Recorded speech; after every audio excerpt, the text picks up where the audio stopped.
Not next quarter. Not if things get worse. No, they've already started. $40 billion every single month. On top of that, about $75 billion was quietly shoved into JP Morgan right at the end of the year. But here's the real question. Why is nobody talking about this? Because everyone's distracted. SpaceX is preparing for $1 trillion IPO. OpenAI wants $1 trillion IPO. The biggest private companies on Earth are all rushing to dump shares onto the public at the exact same time. And here's the part that should make your ears perk up. This exact pattern has happened twice before in the last 25 years. In 2000, the Nasdaq crashed 78%. In 2021, 95% of IPO investors lost money. Almost everyone who bought the hype got wrecked. So by the end of this video, you're going to understand exactly why the Fed is printing money right now, how it connects directly to this IPO frenzy, and the precise timeline for when this party ends, so you can position yourself to profit instead of panic.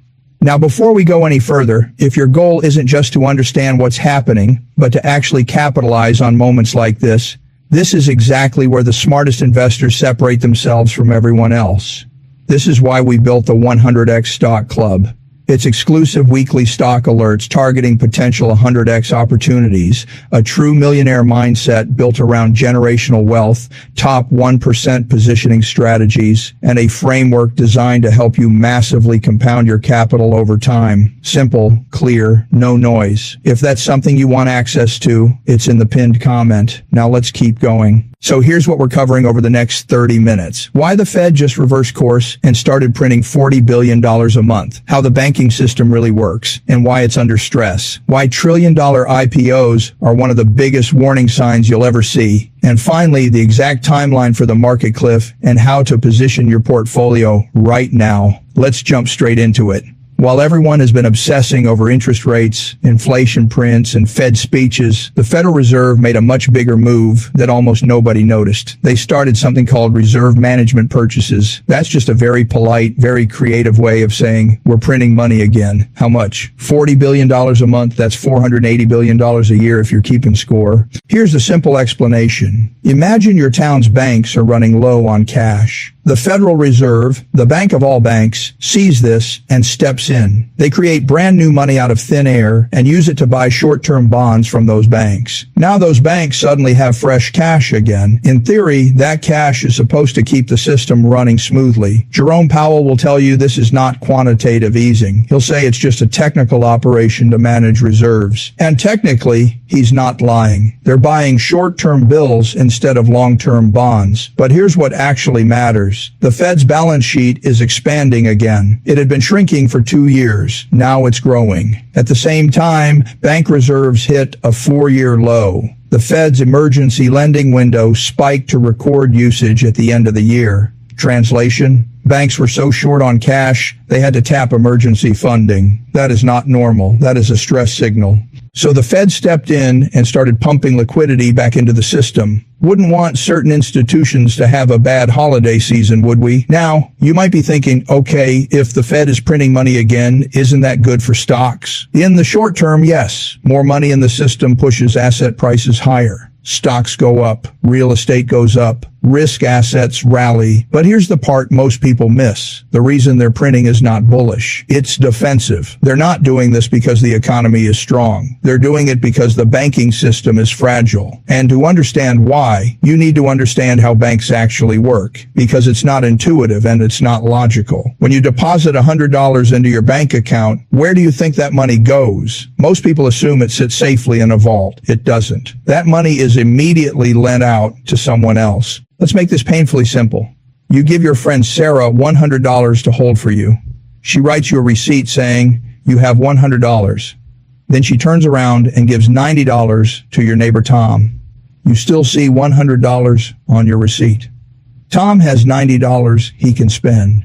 Magically, the total money in your neighborhood just went from $100 to $190. That's the fractional reserve banking system. And here's the wild part. Since March 2020, U.S. banks have been required to hold 0% in reserves. Zero. They can legally lend out every single dollar you deposit. So what happens if everyone wants their money at the same time? That's called a bank run, and the system collapses. You don't have to imagine this. We just watched it happen with Silicon Valley Bank in 2023. Tech companies got nervous. Withdrawals accelerated. The bank didn't have enough cash. They sold bonds at a loss. Word spread online. Panic followed. The bank collapsed in 48 hours. That was the 16th largest bank in America. So when you hear that the Fed is printing $40 billion a month, understand this. It's not about stimulating growth. It's about preventing systemic failure. It's about keeping enough liquidity in the system so banks can meet withdrawals. And when that money enters the system, it doesn't sit still. It flows. It looks for returns. It pushes asset prices higher. And when markets are inflated with liquidity, founders and insiders rush to cash out. That's why trillion-dollar IPOs are showing up right now. The biggest private companies in the world are all preparing to sell their businesses at the exact same time. You've got SpaceX, Elon Musk's space company, reportedly preparing for an IPO in 2026. $1 trillion valuation. Just to put that into perspective, that's roughly 60 times estimated revenue. It would be the largest IPO in history, bigger than the entire economy of some major countries. Then you've got OpenAI, the ChatGPT guys, also targeting a potential $1 trillion valuation, possibly in 2026 as well. It's the hottest AI company on the planet. But ask yourself this, if it's such an incredible long-term investment, why are the early investors so eager to sell it to you? Moving on. Databricks. Expected valuation around $134 billion, potentially going public in early 2026. 15,000 customers, 50% year-over-year revenue growth. Honestly, one of the more reasonable businesses on this list, but even reasonable valuations become unreasonable when everyone piles in at once. Then you got Anthropic, another AI rival to OpenAI. Claude is their product. It's actually very good. Rumored valuation around $350 billion. You've got Anduril, a company I'm a big fan of, not necessarily at that valuation, roughly $30 billion, our defense contractor, heavy tech focus. Do you notice the pattern? They're almost all AI or tech companies. Sky-high valuations, all planning to sell themselves in 2026, all rushing to the exit at the same time. So ask yourself, why would some of the smartest founders and early investors in the world want to sell right now? Because they're reading the same signals I'm showing you. Let's go back to our imaginary friend Sarah with her lemonade stand. When do you think it's the best time for Sarah to sell shares of her lemonade business to the neighborhood? Summer. Everyone's thirsty. People have money. Everyone's excited about lemonade. Nobody's worried about winter. When's the worst time? January. It's cold. Nobody wants lemonade. Everyone's broke from Christmas. People are scared about the future. Founders and early investors are extremely smart. They wait for the perfect window. Stock prices are high. We're in a bull market. Investors are optimistic. Liquidity is flowing. The Fed is printing money. Valuations don't matter because this time is different, right? This is called market timing, and history shows they're usually right. The problem is that perfect window often happens right before the peak, right before everything reverses. Let me show you two movies where we've seen this exact pattern before. First, the dot-com bubble. I started investing in 1999. That was not ideal timing. There were 457 IPOs that year. Almost all of them had .com in the name. That was basically the business model. Stocks were doubling daily. Companies with zero revenue were worth billions. 86% of those IPOs were losing money. Nobody cared. It was the new economy. The old rules didn't apply. Sound familiar? Just replace the word internet with AI. Then the Nasdaq dropped 78%. $5 trillion in wealth evaporated. Pets.com, Webvan, eToys. Remember those? They disappeared. Now let's move closer to home. 2021. The Fed printed $4 trillion. Tech stocks went parabolic. IPOs exploded. Roblox, Bumble, Rivian, Coinbase. Everyone was euphoric. Rivian raised $12 billion with basically no revenue. At one point, it was worth more than Ford and General Motors combined. Why? Because it was the next Tesla. You could have just bought Tesla, but that's a different conversation. I'll be honest, I got caught up in some of this myself. By 2023, only 5% of companies that IPO'd in 2020 and 2021 were trading above their IPO price. Let that sink in. 95% of IPO investors lost money. The IPO frenzy wasn't coincidentally near the market top, it was the top. And now we're staring at the biggest IPO wave in history. So why would you think this time is different? Let me connect all the pieces. There are 3 stages. Stage 1, economic weakness starts to show up. Growth slows. Banks need more reserves. That already happened. The Fed starts cutting rates. That's already happening. Then the Fed begins injecting money, printing money. That's exactly where we are right now. Stage 2, the liquidity party. New money floods the system. Stock prices rally hard. Valuations stretch. PE ratios expand. Everyone feels like a genius. Risk assets go vertical. Meme stocks, nonsense assets, everything moons. That's where we're heading now, and we could go much higher. That's why I'm almost fully invested. Midterms are coming up, money printing is back, interest rates are coming down, inflation will likely trend lower, Venezuelan oil will help in a couple of years, AI will make production cheaper, inflation may actually become deflationary long term, but that's a topic for another day. Smart money already sees the peak forming. Private companies rush IPOs at insane valuations. Retail investors buy everything because they want to be early. Did you get the IPO? How much did you get? Don't do that. Don't bother with IPOs. Why? Because the music stops after them. The IPO wave is being announced now. It hasn't fully happened yet. Early 2026 looks strong. Money printing supports higher prices. The beginning of the year should be solid. The first IPOs will probably pop. Excitement will hit peak levels, and that's when you need to be the most careful. Got it. I'll keep everything the same in substance, logic, and structure. Just tighten delivery, improve clarity, smooth transitions, and make the promo concise with a clean subscribe CTA at the very end. This is final part 3, optimized for narration. Valuations are going to go absolutely gaga. And that's the danger zone. Here's something most people don't understand unless they've done venture capital. After an IPO, there's a lockup period, typically 6 months. If you're an early investor, a founder, or an employee, you cannot sell during that time. Then 6 months later, everyone who couldn't sell suddenly can. That means 6 months after these IPOs,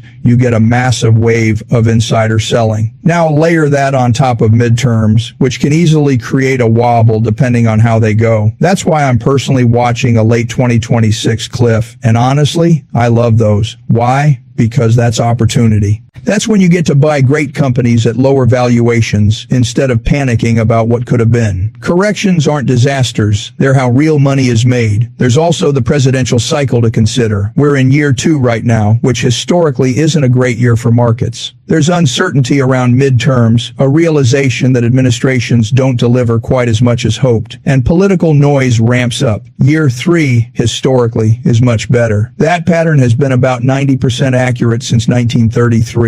Of course, past performance doesn't guarantee future results, especially with the current administration, which has already surprised a few people recently. Oil majors are rallying as I record this, which makes sense. I actually posted a list of companies benefiting from that over on X the day the news broke. So what's the playbook? I stay automated. I use stops on every position. I keep position sizes reasonable. I don't like selling winners too early, but I always protect downside. I start paying attention to high-quality companies when they become cheaper, and we're already seeing some of that. Big tech, for example, is starting to look more reasonable. ARK ETFs are a bit of a canary in the coal mine for me. When they're ripping higher, I get cautious. When they start falling, while the S&P holds up, that tells me money is rotating away from risk and toward reliability. That's usually an early signal that something's shifting. Watch the IPOs closely. If you see massive first-day pops, that worries me. When your barber starts telling you about his SpaceX stock, you should be worried. And if the Fed ever stops printing money, that's when we really have a problem. I don't think that's imminent, but it's something to watch. So what do I actually do? This is my to-do list, not yours. Use your own brain. I don't buy IPOs, ever. There are roughly 5,000 publicly traded companies in the U.S. I can buy any of them on any given day. Companies with years of audited financials, proven management, and track records I can analyze. So when one brand new stock shows up and people tell me that deserves my attention more than the other 5,000, the math just doesn't work. the risk reward is terrible. I always ask myself the same question. Why are the insiders selling? Why are some of the smartest investors in the world choosing now to sell to me? Why am I being honored as their exit liquidity? So I avoid the FOMO. Missing things is fine. Over a long investing career, you realize there are more opportunities than you could ever take. You'll miss most of them. And that's okay. Valuations matter. 60 times revenue is insane in the short term. That's not investing. That's speculation. Now, personally, I actually like SpaceX as a business more than most AI companies. Not at $1 trillion valuation, but as a business. AI is brutally competitive. Everyone's doing the same thing. SpaceX, on the other hand, has thousands of satellites in orbit. That's a real physical moat. The U.S. military relies on Starlink. Airlines rely on it. They could become a global internet and mobile provider without building a single tower. That's powerful. That valuation may make sense someday, just not during peak euphoria. And remember this time is never different. Please don't panic at bottoms. There will be a bottom. I'm not saying it's this year. I'm saying it will exist. Markets crashing isn't a bug. It's a feature. Corrections are normal. Right now, Fed printing supports markets. Trillion-dollar IPOs will excite everyone. We may see higher highs this year, but those IPOs are also warning signs. My base case is a correction toward the end of 2026, depending on how midterms go. If political gridlock increases, markets may react negatively. Right now, markets like pro-business policies, subsidies, deregulation, all of that matters. If you want to stay ahead of moves like this instead of reacting late, that's exactly why we built the 100X Stock Club. You get exclusive weekly stock alerts targeting potential 100X opportunities, a true millionaire mindset focused on building generational wealth, top 1% positioning strategies, and a clear framework designed to help you grow your wealth without the noise. If that sounds like something you want access to, it's in the pinned comment. I wish you a strong, successful start to 2026 and a year where your investing finally clicks because you're better informed, better prepared, and more disciplined. Subscribe if you enjoyed all the best.